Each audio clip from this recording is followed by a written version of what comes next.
Hello friends, welcome to my channel Shrikhand foods. तो आज हम बनाने वाले हैं खांसी ज़ुकाम के लिए काढ़ा।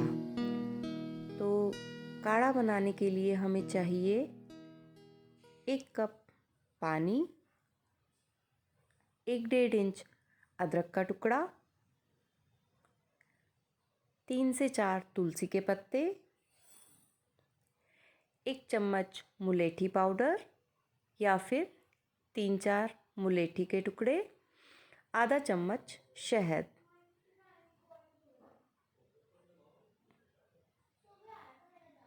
तो अब हम अदरक को पीस लेंगे। अदरक एंटी इन्फ्लामेटरी होती है। तुलसी के गुण तो हम सब जानते ही हैं। तुलसी एंटी एलर्जिक होती है। मुलेठी थ्रोट इन्फेक्शंस के लिए बेस्ट होती है। अब हम एक पैन में 1 कप पानी डाल देंगे और शहद छोड़ के बाकी सब चीज़ें हम इसमें डाल देंगे और इसे हमने तब तक पकाना है जब तक कि पानी आधा ना रह जाए। तेज़ आंच पर, धीमी आंच पर आप इसे तब तक पकाएं जब तक कि क्वांटिटी 1/2 कप ना रह जाए। और आप मेरा बिलीव कीजिए, ये काढ़ा सच में मैजिकल है। बड़े बच्चे सब इसे ले सकते हैं।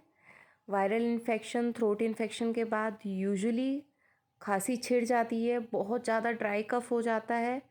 उसके लिए ये बहुत अच्छी रेमेडी है। आप इसे 2 बार या 3 बार भी ले सकते हैं दिन में, और दूसरी से तीसरी बार आपकी खांसी बिल्कुल रुक जाएगी। आप इसे ज़रूर एक बार ट्राई कीजिए।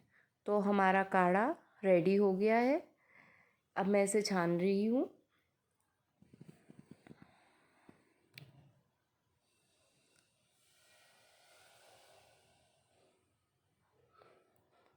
अब इसमें मैं आधा चम्मच शहद मिला रही हूँ। पीने में भी इसका टेस्ट काफ़ी अच्छा है। आप इसे आराम से ले सकते हैं। आप इसे ज़रूर ट्राई करके कमेंट सेक्शन में हमें बताइएगा कि आपको ये काढ़े से कितना आराम रहा।